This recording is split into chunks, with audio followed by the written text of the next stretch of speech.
ओम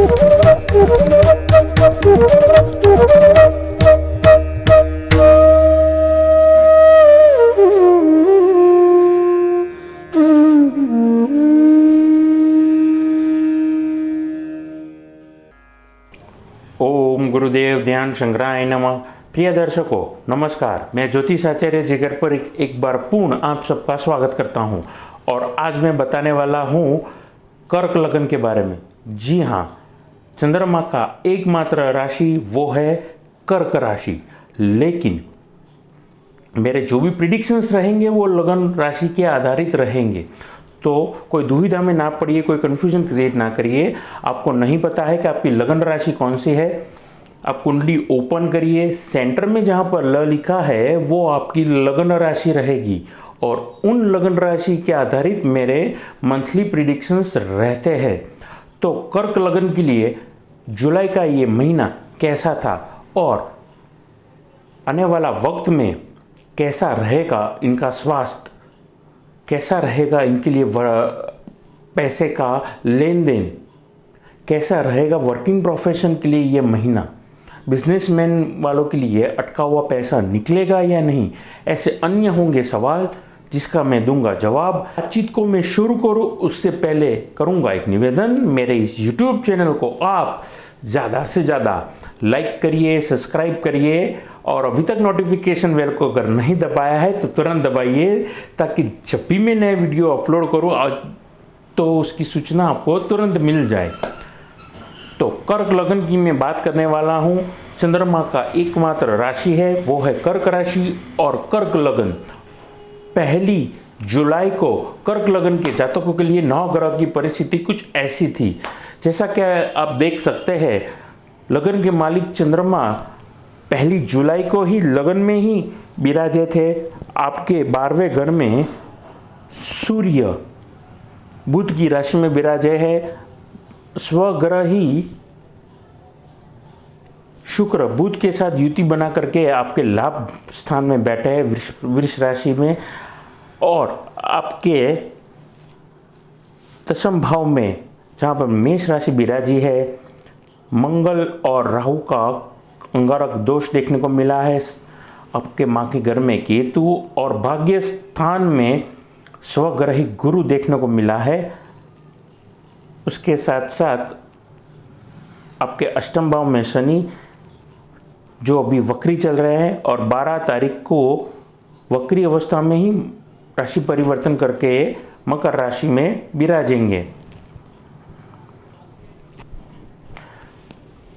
तो कर्क लगन के जातकों के लिए 9 ग्रह की 1 जुलाई को कुछ परिस्थिति ऐसी थी। ये 9 ग्रह क्या दर्शाने वाले हैं? देखिए, जब भी बड़े ग्रह राशि परिवर्तन करते हैं तो हाँ, कहीं ना कहीं अच्छा या बुरा हमारी जिंदगियों पे इसका प्रभाव देखने को मिलता है। अब कर्क लगन के जातकों के लिए मैं एक सूत्र देना चाहूँगा कि promotion, marketing is the key to success, but along with that you need to do future planning, management and investment। याद रखिए, फ्यूचर प्लानिंग यानी कि आने वाले 5 साल, आने वाले 10 साल, आने वाले 20 साल में मेरी जीवन में क्या क्या बदलाव देखना चाहता हूँ, उसके साथ साथ उसी हिसाब से मेरी इनकम कैसी रहेगी, उसके साथ साथ मैं कहाँ पर इन्वेस्ट करूँगा, पैसा तो मान लीजिए मैं कमा लूँगा तो मैनेज कैसे करूँगा। ये सारे सब्जेक्ट पे, ये सारे पॉइंट्स पे आपको बड़ी ज़बरदस्त तरीके से होमवर्क करना पड़ेगा, क्योंकि कहीं ना कहीं ये जो राशि परिवर्तन होने वाला है शनि का 8वें भाव से 7वें भाव में, कहीं ना कहीं आपकी जिंदगियों पे ज़बरदस्त प्रभाव देखने को मिलने वाला है। तो आप करेंगे क्या? आपको करना बस इतना है, आपको प्लानिंग करना है, प्रॉपर वे में प्लानिंग करना है, future planning, management with perfect execution. देखिए, 9 ग्रह कहीं ना कहीं जैसे ही राशि परिवर्तन करते हैं, कोई उच्च का होता है, कोई ग्रह कोई नीच राशि में परिवर्तन करता है या कोई अन्य परिस्थिति को या अन्य योग को वो निर्माण करता है, बट कोई ना कोई योग या कोई ना कोई परिस्थिति हमें जीवन में कोई सीख देती जाती है। तो कर्क लगन के जातकों के लिए मैं कहना चाहूँगा, ये फ्यूचर प्लानिंग और मैनेजमेंट का ये बेहतरीन वक्त रहेगा। प्रमोशन और मार्केटिंग का ये बेहतरीन वक्त रहेगा। तो स्ट्रेटजी वाइज अगर आप प्लानिंग करेंगे तो आने वाले वक्त में आपको ज़बरदस्त लाभ देखने को मिलेगा। अब वर्किंग प्रोफेशन में तुरंत आता हूँ कि ये महीना जुलाई का जो ये महीना रहेगा ये कैसा रहेगा। देखिए, आप पेट्रोलियम प्रोडक्ट के रिलेटेड कुछ काम करते हैं, ट्रेडिंग का काम करते हैं, या फिर आप ऐसे फील्ड में जॉब करते हैं, पेट्रोलियम प्रोडक्ट हो गया, ट्रांसपोर्टेशन से रिलेटेड कुछ काम करते हैं, या मशीनरी रिलेटेड कुछ काम करते हैं, या टेक्निकल फील्ड में काम करते हैं, आप मोबाइल इंडस्ट्री में काम करते हैं, या फिर आप आईटी इंडस्ट्री में काम करते हैं, तो ऐसा मैं कहना चाहूँगा कि ऐसी परिस्थितियों के वक्त, ऐसी परिस्थितियों की वजह से ये जो 9 ग्रह कुछ ऐसी परिस्थिति को निर्माण करने वाले हैं। आप मार्केटिंग करिए, आप मार्केटिंग फील्ड में नहीं हैं, आप टेक्निकल फील्ड में ही काम कर रहे हैं, जैसा मैंने कहा मैकेनिकल या मशीनरी के रिलेटेड कुछ काम कर रहे हैं, या फिर केमिकल इंडस्ट्री में या आईटी फील्ड में अगर आप काम कर रहे हैं, तो आपको ज़बरदस्त बेनिफिट मिलने वाला है, ज़बरदस्त ऊंचाइयाँ आप प्राप्त करने वाले हैं। तो अपने आप को नर्वस ना होने दें। मान लीजिए आपको पता ही है आपका प्रमोशन 6-8-12 महीने में होने वाला है, जिसका इंटरव्यू आपको अभी देना है, तो खुद को नर्वस ना रखिए, प्रिपेयर करिए खुद को इंटरव्यू के लिए। अच्छे मोटिवेशन बोलते हैं, मोटिवेशन बातों की या मोटिवेशन स्पीकर्स की वीडियो के लाइन लगे हैं यूट्यूब पे या अन्य कोई माध्यम से। पॉजिटिव रखिए खुद को, अच्छे माहौल में रखिए, तो आने वाले वक्त के दरमियान आपको ज़बरदस्त लाभ मिलने वाला है। आइए बात करते हैं ये सारे सेक्टर्स के लोगों को क्या लाभ मिलने वाला है का। देखिए, यहाँ पर जैसा कि आप कुंडली में अगर आप देख रहे हैं अभी माफ कीजिएगा, जैसा कि आप कुंडली में देख सकते हैं, आपके कर्म भाव में जो रोचक नामक महापुरुष राजयोग मिला है, उसकी वजह से अगर आप लोहे का काम कर रहे हैं, आप केमिकल इंडस्ट्री में, आईटी प्रोफेशन में, जैसा मैं कह चुका हूँ पहले, उन सेक्टर्स में अगर आप काम कर रहे हैं और खुद का बिजनेस कर रहे हैं, तो आपको अच्छे ऑर्डर्स मिलेंगे। गवर्नमेंट से रिलेटेड या प्राइवेट कंपनीज में अगर आप काम कर रहे हैं तो अच्छा न्यूज़ मिलेगा। नए व्यापार होने का पूर्ण संभावना है। जॉब वालों वर्ग के लिए मैं कहना चाहूँगा, नौकरी पेशा लोगों के लिए ये भी वक्त अच्छा रहेगा।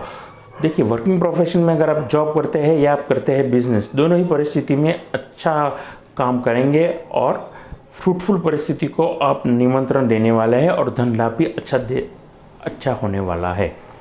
देख रहे हैं अभी बुध और शुक्र की सप्तम दृष्टि वृश्चिक राशि में आपके पंचम भाव में देख रही है। सप्तम दृष्टि से देख रहे हैं वो आपके पंचम स्थान में। इसका मतलब ये हुआ, जो भी स्टूडेंट्स हैं, जितने भी मेरे स्टूडेंट लोग मुझे देख रहे हैं या सुन रहे हैं, मैं कहना चाहूँगा ऐसी परिस्थिति बहुत कम बार देखने को मिली है।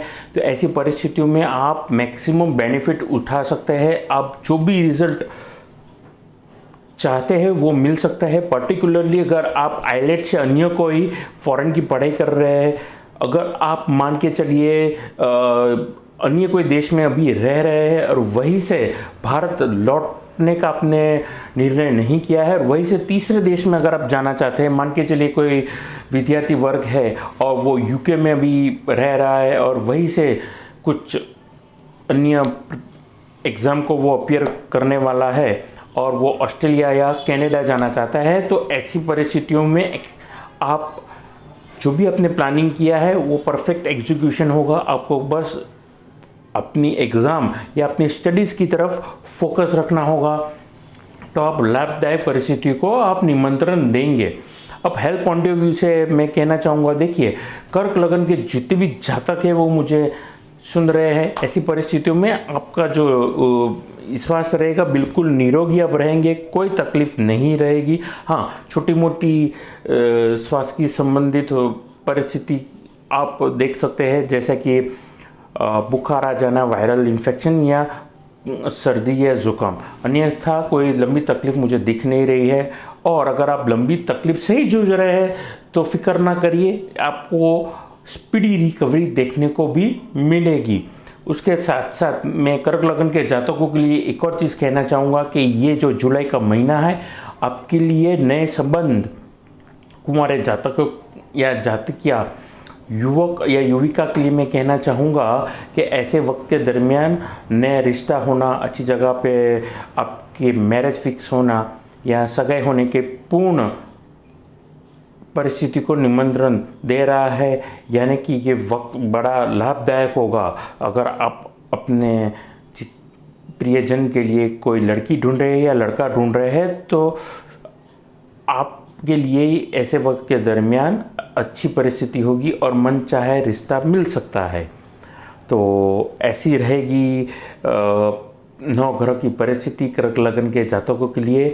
और तो और एक और चीज़, माफ़ कीजिएगा, मैं बहुत सारी बातें जब हम बोलते हैं तो कहीं ना कहीं कुछ मुद्दे छूट जाते हैं। अच्छा, वो मुझे एक पॉइंट मुझे याद आ गया कि कर्क लगन के जातकों के लिए ये जो महीना रहेगा नए प्रॉपर्टी, नई जगह पे इन्वेस्टमेंट के लिए बड़ा ज़बरदस्त रहने वाला है।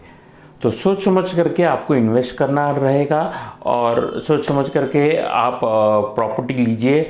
आपको नहीं पता है प्रॉपर्टी कैसे लेते हैं, किस परिस्थितियों में लेते हैं, उस जगह का वास्तु कैसा है, ज़मीन है तो उत्तर मुखी है या दक्षिण मुखी है या फिर कोई अन्य तकलीफ़ है या नहीं है, तो ऐसी परिस्थिति में आप वास्तु विजिट के लिए आप मेरा संपर्क भी कर सकते हैं। क्योंकि यहीं पर मैं अपनी वाणी को दे रहा हूँ विराम। और जैसा कि मैंने कह ही रहा था कि ऐसी परिस्थितियों में आप वास्तु विजिट करवाना चाहते हैं, घर का, ऑफिस का नक्शा दिखवाना चाहते हैं या फिर आप दिखाना चाहते हैं आपकी कुंडली, तो आप कुंडली विश्लेषण करवाना चाहते हैं तो मेरा संपर्क कर सकते हैं। नमस्कार।